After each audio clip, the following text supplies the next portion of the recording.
Bonjour, bienvenue sur Radio Sensation. Nous ouvrons un nouveau mag. Nous parlons histoire, patrimoine, terroir et un grand événement estival qui devra ravir plus d'un. Pendant donc cette période du mois d'août, entre le 4 et le 9 précisément, il se passera plein de choses.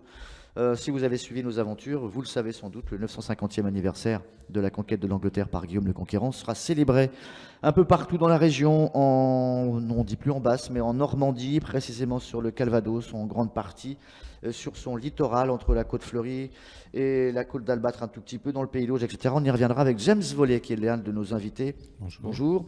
Chargé donc de mission auprès de la mairie de Touques. Nous allons parler des marches pour Guillaume, les marches 2016. Nous avons aussi parmi nos invités Pascal Boissel, qui est l'un des descendants des compagnons de Guillaume et qui fait partie également de la notable confrérie des amis de Sherlock Holmes. On l'appelle comme ça, Pascal ? Société Sherlock Holmes de France, ou SSHF. D'accord, c'est très sérieux. Et nous avons Abdelkader, qui est le nouveau descendant des compagnons de Guillaume. Mais boum, il arrive comme ça. Salut Abdelkader, bonjour. Oui, bonjour. On va pouvoir aborder tout cela tout à l'heure en détail. On revient sur les marches, on a abordé ça pendant d'autres émissions. Pour revenir précisément sur l'endroit d'où ils partent et où ils arrivent. Et ensuite, on va pouvoir rebondir sur ces fameux descendants de Guillaume qui seront présents pour certains lors de ces manifestations. James. Bonjour, donc très précisément, les marches pour Guillaume ont d'abord vocation au départ de faire revivre des lieux historiques sur les villes d'Ozulé, Troarn, Touques. Et donc des groupes de marcheurs qui vont être intitulés la Loste pour Guillaume, la marche pour Guillaume, vont traverser un certain nombre de villages et de villes, de contrées, pour arriver sur les bords de la Dive, côté Cabourg, Dives ou le Gat. Voilà. Et donc, un grand nombre de villes partenaires vont nous aider à co-organiser toute cette grande manifestation. D'accord, il y avait une logistique historique au départ, à l'époque de Guillaume le Conquérant, mais il y a aussi une logistique pour vous actuellement. Ça va être assez lourd à porter. C'est un grand événement quasi sportif, quoi, que vous allez organiser. C'est très sportif, il faut être très résistant.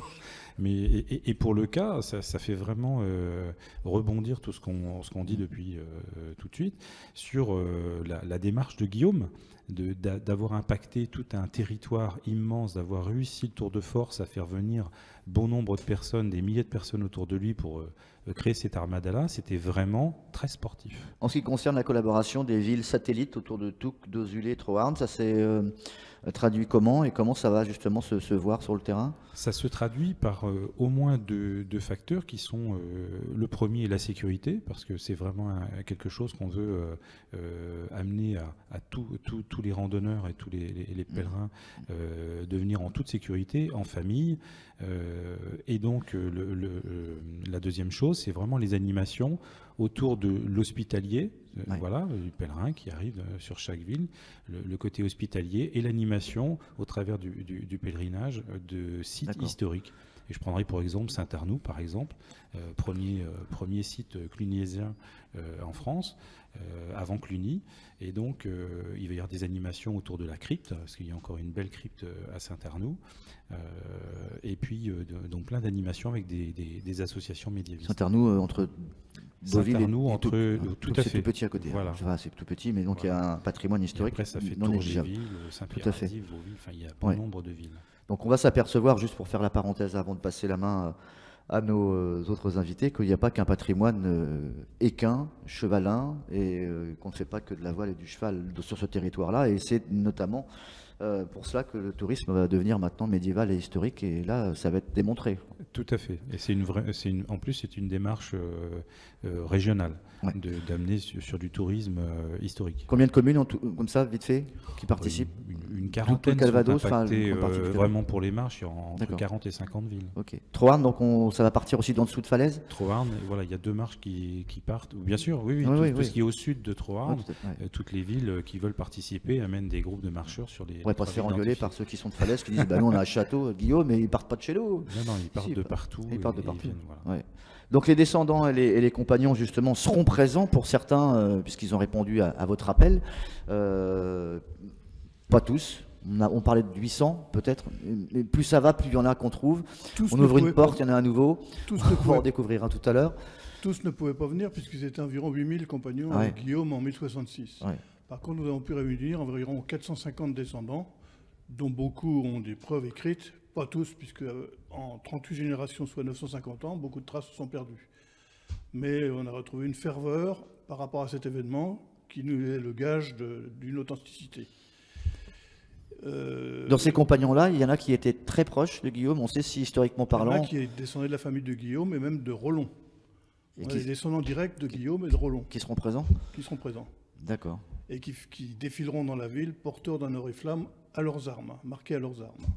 D'accord, donc ils viendront en fait relater un peu leurs traces familiales Voilà. et vivront un pèlerinage. C'est très intéressant pour les descendants, car ce sera une occasion unique de converser entre eux, de nouer des échanges et des contacts. On s'est aperçu qu'en regardant les généalogies que les descendants nous ont envoyées, qu'il y a beaucoup de recoupements possibles. C'est pas étonnant, puisqu'en 38 générations, beaucoup se sont mariés, ont cousiné, etc. À noter aussi que les Normands et les Vikings ont beaucoup essaimé dans le monde entier, en Sicile, en Afrique. C'est eux qui ont créé un peu la Russie à partir de l'Ukraine. Mhm. On trouve leurs traces à Vancouver, près du pôle Nord, au Canada. Mhm. Et ça nous a ouvert beaucoup d'horizons. Et notamment, nous avons eu le très grand contentement de faire la connaissance d'Abdelkader Bekeda, qui nous ouvre des horizons énormes avec les tests génétiques ADN D'accord. qui lui ont permis de retrouver ses descendants. Oui, parce que les Vikings n'ont pas découvert que l'Amérique, on a aussi découvert Abdelkader. Alors, c'est quoi cette histoire-là ? C'est complètement fou. Effectivement, c'est un peu fou. J'étais moi-même très très étonné lorsque, déjà dans un premier temps, lorsque j'ai fait ces tests génétiques, c'était bien sûr pour découvrir mon histoire, mon patrimoine familial, voilà. Et puis, je m'attendais venant d'Afrique du Nord, d'Algérie, je m'attendais à avoir beaucoup de berbères, bien sûr, et d'arabes, etc., voire même que ça. Et au final, non. Donc, à côté, on fait un test génétique, c'est très simple. Hein. Donc, on le commande par un laboratoire américain, 23 ennemi pour dire et moi en anglais, .com. On le commande, on le reçoit, c'est un test salivaire, on le renvoie. Et puis, au bout de quelques semaines, donc, on a nos résultats, donc côté patrilinéaire, donc c'est-à-dire du côté paternel, on a vraiment toute la lignée qui remonte sur plusieurs... Ça remonte jusqu'à quelle date pour toi ? En fait, la lignée patrilinéaire, on nous attribue donc un groupe, ce qu'on appelle un haplogroupe. Et donc, dans cet haplogroupe, il faut dire que on a classifié donc l'humanité en 30 catégories. Et bien sûr, dans ces catégories, il y a des sous-catégories. Et donc ça peut remonter très loin. Et en fait, le but, si on remonte très très très loin, on est tous, voilà. La même famille. Exactement. Voilà. Donc là, génétiquement, on a cette preuve-là. Mais le but, c'est pas de remonter aussi loin, c'est d'aller vers 2-3 000 ans. Et là, donc bien sûr, d'origine berbère, Afrique du Nord. Et juste à côté de ces résultats, je voyais des noms anglais. Je ne comprenais pas pourquoi Robinson, Watts, Menzies étaient à côté de moi.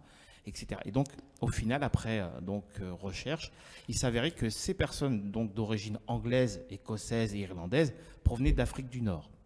D'accord. Voilà. Donc, au temps des Romains. Et donc, en creusant plus, donc surtout avec le nom Menzies, parce que je me suis dit ce nom-là n'est pas très commun. Donc, avec Robinson, j'ai pas pu rentrer en contact avec Monsieur Robinson. Donc là, je coupe en fait, donc c'est une partie des ancêtres des invasions romaines en Afrique qui repartent ensuite vers les pays celtes. Et ces ancêtres celtes sont ensuite, on va dire, fondus, entre guillemets, par des mariages avec les Vikings.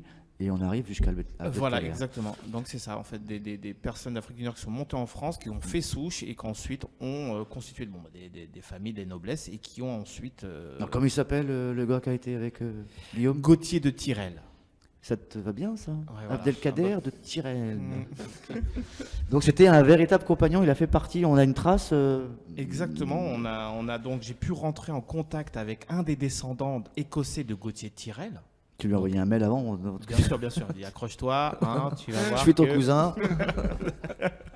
Par étant qu'il court, ça peut faire peur, mais au contraire, voilà, c'est un message donc d'union. Tout à fait. Par rapport à ce qui se passe, justement, c'est de faire montrer qu'on est une seule et même famille, qu'on peut être étonné tous les jours. Donc j'ai pris contact avec. Il avait donc bien sûr fait le test génétique, j'ai eu la chance, voilà, exactement, qui ont donc confirmé que de son côté paternel... Toi, tu apparaissais aussi sur le sien ou pas ? Non, pas du tout. Oui, réciproque. D'accord, ok, oui, d'accord. Exactement. Chacun de donc, son côté. pour lui aussi, il a été étonné d'avoir découvert une origine nord-africaine. D'accord. Voilà. Parce que tous les compagnons, ne sont pas homogènes. Hein. Il y a comme on l'a vu tout à l'heure, on a entendu, ils venaient des horizons très diverses et ça peut remonter très très très loin. Et là, effectivement, donc, lorsque j'ai entendu de la célébration, du projet de Guillaume XVI, ça a fait qu'un tour dans ma tête. Je fais non, il faut que je prenne contact. J'avais même un peu Une appréhension. exactement. Me dire, comment je vais être accueilli? Est-ce qu'on va me dire, mais non, écoute, voilà, on a déjà fait notre. Toi, tu. Et ben, au contraire, non. Donc, j'ai reçu un mail vraiment très enthousiaste, très chaleureux de Monsieur Boissel, et qui m'a vraiment boosté. Et donc, j'ai pu rencontrer donc toute son équipe, Renata, Arlette, etc. Très enthousiaste, et ça a vraiment, vraiment fait Super. chaud au cœur, et ça motive. Bon, écoutez, merci en tout cas d'avoir accepté notre invitation. Le temps nous est imparti et on vient déjà de nous le reprendre. On va vous retrouver très vite, très prochainement, pour encore parler bien sûr de ce bel événement, un grand moment d'histoire qu'on va vivre dans cette période estivale, 4, 5, 6, 7, 8, 9 août, et plus si affinité. Bon, pour cet anniversaire qui va relater un peu la grande aventure de Guillaume en partance vers l'Angleterre. Abdelkader, merci. Pascal Merci beaucoup. et James, à très vite. Merci à vous. Au revoir.